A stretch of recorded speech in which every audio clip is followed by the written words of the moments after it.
Mi esposa pidió una semana de libertad y terminó perdiéndolo todo. Me llamo Samuel, tengo 45 años. Ellie, mi esposa, tiene la misma edad. Nos casamos cuando teníamos 29, después de casi 5 años de relación. No fue una decisión impulsiva ni una huida romántica. Fue algo pensado, construido con tiempo, con errores y aprendizajes compartidos. Nos conocimos jóvenes, crecimos juntos, atravesamos momentos duros y otros muy buenos. Durante mucho tiempo estuve convencido de que habíamos hecho las cosas bien. Tenemos un hijo, Nick, que hoy tiene 16 años. Es tranquilo, responsable, inteligente. Nunca fue un problema ni una carga. Siempre sentí orgullo por él y, también, por la familia que él y yo habíamos formado. Desde afuera, nuestra vida debía verse estable. Casa propia, rutinas claras, vacaciones cada año, colegio privado. Nada ostentoso, pero firme. Durante mucho tiempo, eso fue suficiente. Ellie siempre fue una mujer alegre. No de esas personas que necesitan estar hablando todo el tiempo, pero sí luminosa. Tenía una forma particular de llenar los espacios, una energía serena. Era curiosa, sensible, soñadora. Yo, en cambio, siempre fui más estructurado, más práctico. Supongo que durante años ese equilibrio funcionó. Yo aportaba orden, ella, emoción. Trabajé durante décadas en el mismo sector. Era un trabajo exigente, con muchas horas y responsabilidades. Nunca nos hizo ricos, pero nunca nos faltó nada. Vivíamos cómodamente y, al menos desde mi perspectiva, sin grandes carencias. Durante mucho tiempo pensé que Ellie estaba satisfecha con esa vida. El cambio no fue repentino. No hubo una discusión fuerte ni una traición evidente al inicio. Fue algo más lento, más silencioso. Como esas grietas que aparecen en una pared y que al principio parecen insignificantes. Ellie empezó a hablar más seguido de vivir la vida. Al comienzo eran comentarios sueltos, casi reflexiones al aire. Que el tiempo pasaba rápido. Que no quería llegar a vieja con arrepentimientos. Yo asentía. Estaba de acuerdo. ¿Quién no lo estaría? Luego esas frases empezaron a tomar forma. Hablaba de viajar más, de salir más, de hacer cosas distintas. Decía que sentía que había vivido en automático durante años. No me opuse. Al contrario, pensé que era algo normal. A los 40, muchas personas hacen balances. Yo mismo los hacía, solo que en silencio. Nick ya tenía edad suficiente para quedarse solo algunas noches. Era responsable, sabía manejarse. Así que empezamos a viajar más seguido. Primero escapadas cortas, luego viajes más largos. Yo trabajé más horas para poder pagarlos. Turnos extra, proyectos adicionales, menos descanso. No lo hice reprochando nada. Lo hice porque creí que eso era apoyar a mi esposa. Fuimos a lugares que nunca habíamos considerado antes. Caminatas largas, ciudades desconocidas, culturas distintas. En las fotos Ellie sonreía, pero había algo que no terminaba de encajar. A veces, en las habitaciones de hotel, la encontraba mirando por la ventana, en silencio. Cuando le preguntaba qué pasaba, me decía que estaba cansada o que solo estaba pensando. Con el tiempo, esa mirada se volvió habitual. Intenté hablar con ella varias veces. Preguntarle directamente si estaba bien, si algo le faltaba, si había algo que yo no estaba viendo. Siempre respondía con frases vagas. Que no era culpa mía. Que estaba confundida. Que era algo interno, difícil de explicar. Yo quería entenderla. De verdad. No la minimicé ni le dije que exageraba. Simplemente no sabía cómo ayudarla. Ellie empezó a hablar de sueños que nunca había cumplido. De la vida que imaginó cuando era joven. De aventuras, de experiencias extremas, de sentirse realmente viva. Yo le recordaba todo lo que habíamos hecho juntos, los viajes, la familia, la estabilidad que habíamos construido. Ella sentía, pero decía que no era lo mismo. Uno de esos sueños era explorar la Antártida. No era una idea nueva. Lo había mencionado años atrás, casi como una fantasía lejana. Un lugar extremo, remoto, difícil. Siempre lo tomé como un deseo bonito, pero irreal. Esta vez fue distinto. Investigó durante semanas. Leyó foros, vio documentales, habló de guías especializados, de expediciones controladas, de protocolos de seguridad. Me lo explicaba todo con un entusiasmo que hacía tiempo no veía en ella. Yo dudé. No tanto por el dinero, sino por el riesgo, la logística, el tiempo. Pero insistió. Decía que si no hacía algo así ahora, nunca lo haría. Que sentía que el tiempo se le escapaba. así que acepté. Contraté guías profesionales. Organicé todo con cuidado. Nos ausentamos 2 semanas y dejamos a Nick con un familiar cercano, con todo previsto. Fue uno de los viajes más caros y complejos que hicimos. La Antártida es difícil de describir. Es hermosa, sí, pero también silenciosa, inmensa, intimidante. Pasamos días caminando sobre hielo, escuchando explicaciones científicas, observando paisajes que parecían irreales. Yo pensé que ese viaje cambiaría algo en ella. No fue así. Ellie cumplía con el itinerario, participaba, hacía preguntas. Pero su expresión seguía siendo la misma. Una tristeza suave, constante, como si siempre estuviera esperando algo más. Una noche, después de cenar, mientras el viento golpeaba el refugio, la vi llorar en silencio. No sollozaba. Solo dejaba caer lágrimas, sin hacer ruido. Me senté a su lado. No dije nada. Ella tampoco. En ese momento entendí que no importaba cuánto hiciera. Algo en ella no estaba en paz. Y yo no sabía cómo alcanzarlo. Continué actuando como si nada hubiera cambiado, aunque en el fondo sabía que sí. Cuando regresamos de la Antártida, la rutina volvió a ocupar su lugar con una naturalidad incómoda. Mi trabajo, la escuela de Nick, las obligaciones diarias. Todo seguía igual por fuera, pero Ellie estaba distinta. No fría, no hostil. Simplemente ausente, como si estuviera presente solo por inercia. Había momentos en los que parecía estar conmigo, pero su mente estaba en otro sitio. Contestaba, asentía, cumplía con lo básico. Sin embargo, había una distancia que no sabía cómo cruzar. Intenté insistir en conversaciones más profundas, pero cada intento se desinflaba rápido. Decía que estaba cansada, que necesitaba pensar, que no sabía qué le pasaba exactamente. Unas semanas después del viaje, me pidió que habláramos. Fue una tarde común, sin nada especial alrededor. Nick no estaba en casa.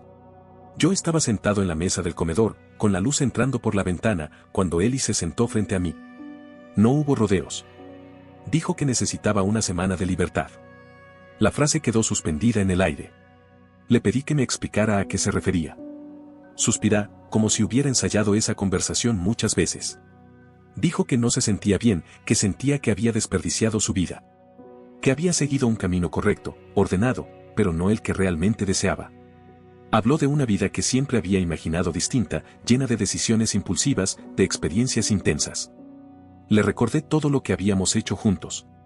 Los viajes, el esfuerzo, incluso la Antártida. Negó con la cabeza. Dijo que yo no lo entendía. Que no se trataba de lugares, sino de sentirse libre. De no rendirle cuentas a nadie. De no ser esposa, ni madre, ni nada durante un tiempo.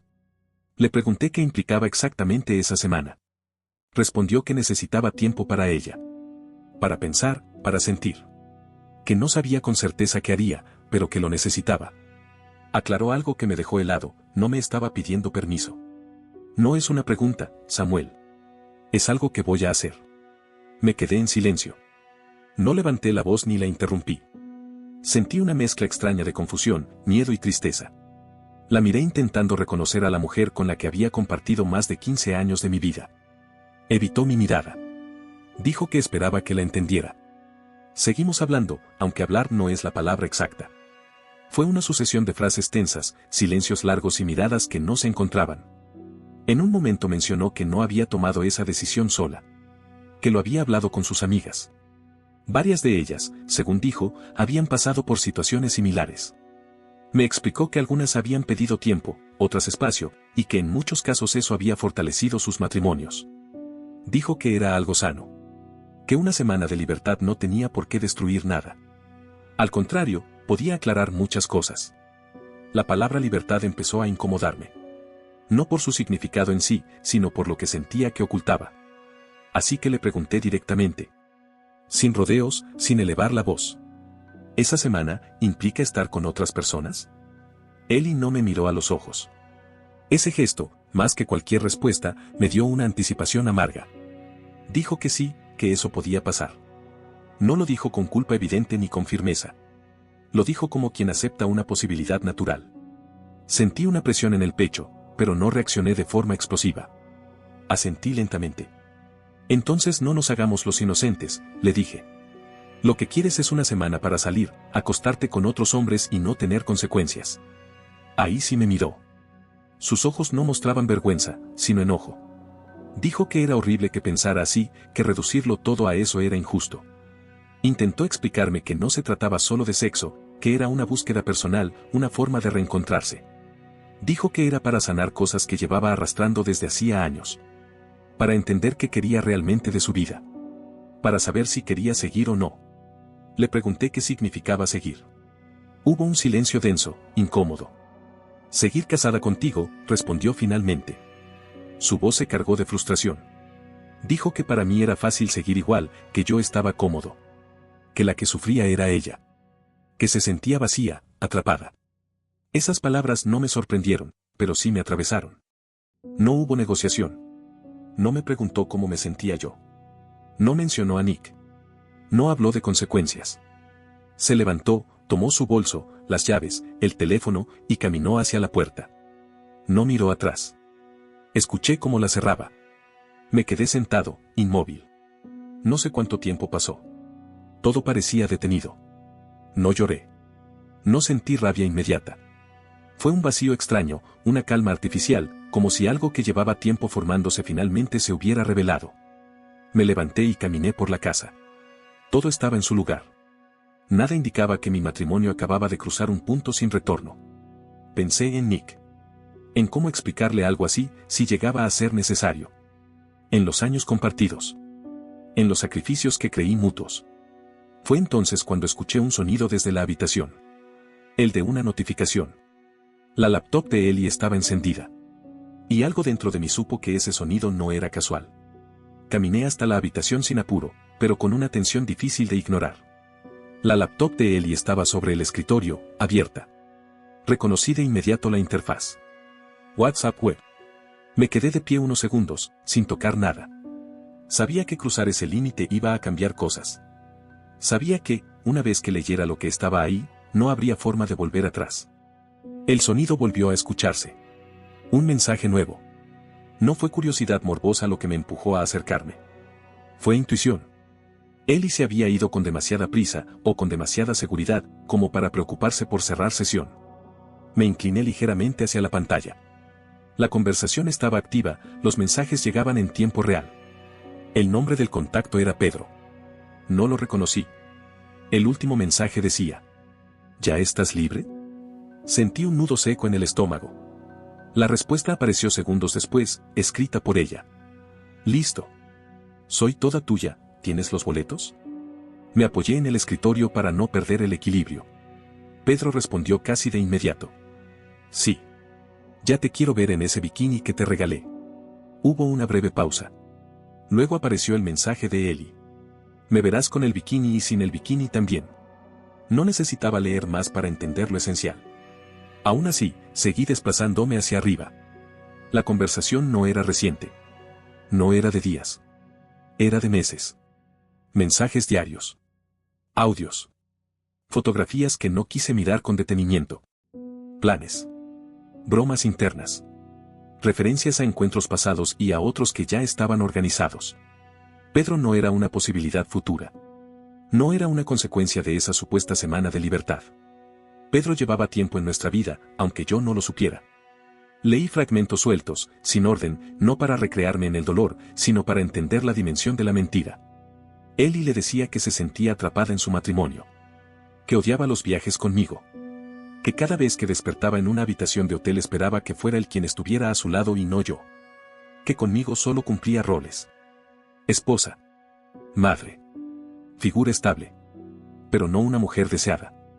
Pedro respondía con halagos, promesas, planes. Hablaban de escapadas, de esa semana que ahora entendía que ya estaba completamente organizada. Los boletos no eran una idea. Eran una realidad. Cerré la laptop con cuidado, como si hacer ruido pudiera empeorar algo. Me quedé de pie, inmóvil, tratando de procesar lo que acababa de ver. No hubo una explosión emocional inmediata. Fue más bien una claridad dura, implacable. La conversación que habíamos tenido minutos antes ya no tenía ambigüedades. No era una crisis improvisada. No era una búsqueda espontánea. Era una decisión tomada desde hacía tiempo. Me senté en el sillón de la sala, mirando al frente. No encendí la televisión. No puse música. El silencio era pesado, pero distinto. Más nítido. Como si todo, de golpe, hubiera encajado. Entonces sonó mi teléfono. Era Eli. Contesté. Hola, Samuel, dijo con un tono que intentaba sonar normal. ¿Podrías traerme mi laptop a casa de mis padres?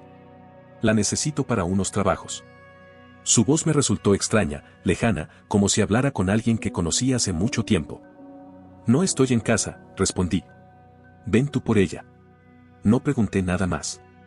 Colgué. A los pocos segundos llegó un mensaje que no abrí.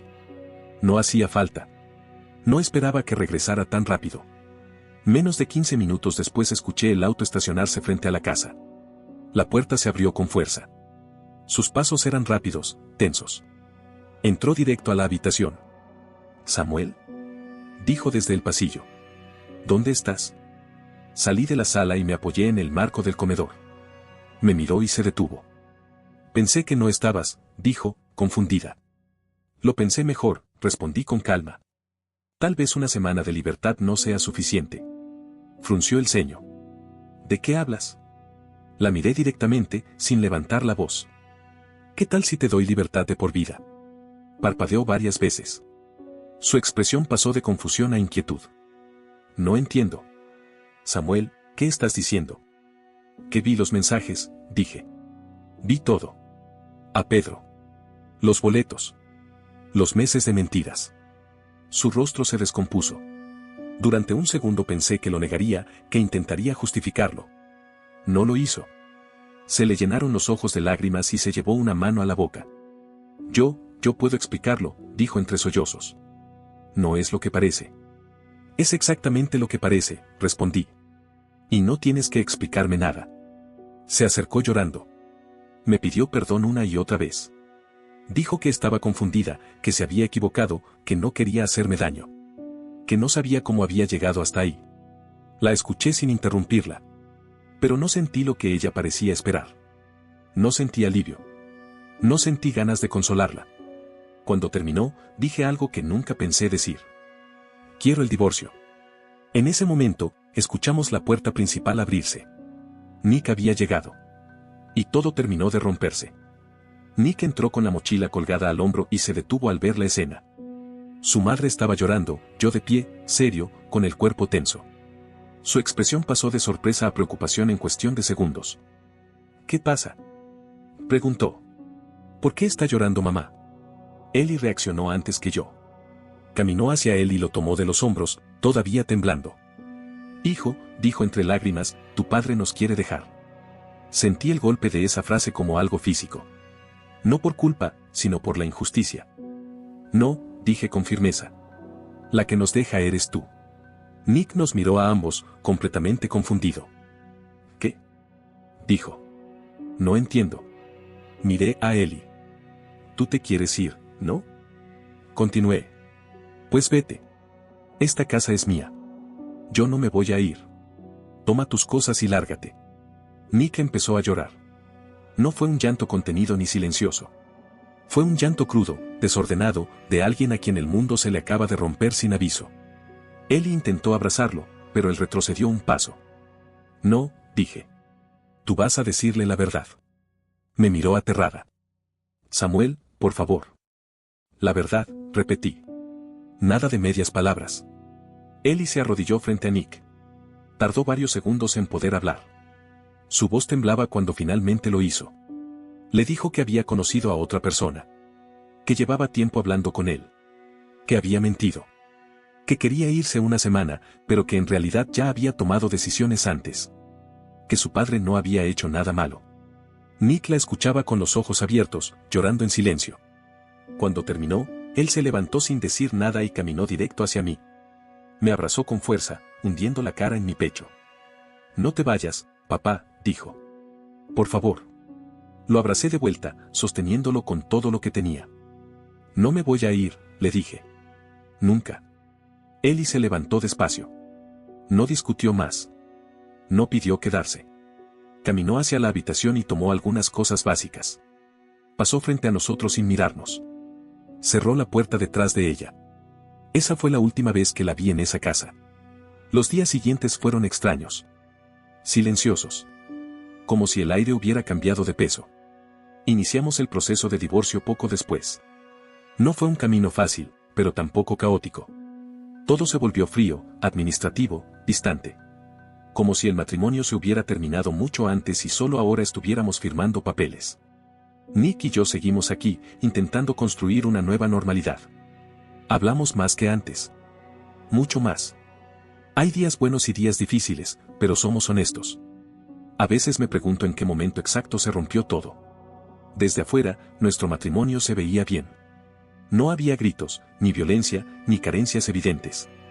Había rutina, estabilidad, responsabilidades. Pero también había algo que yo no supe ver o no quise ver. He llegado a una conclusión incómoda. Algunas personas no quieren una vida mejor. Quieren otra vida. Y cuando no saben cómo construirla, destruyen la que tienen. No escribo esto con rencor ni con superioridad moral. Solo con claridad. No le quité nada a Ellie. Dejé de sostener una mentira. Y, a veces, eso es lo único que uno puede hacer. No olvides dejar tu opinión en los comentarios, dejar tu like y compartir este video.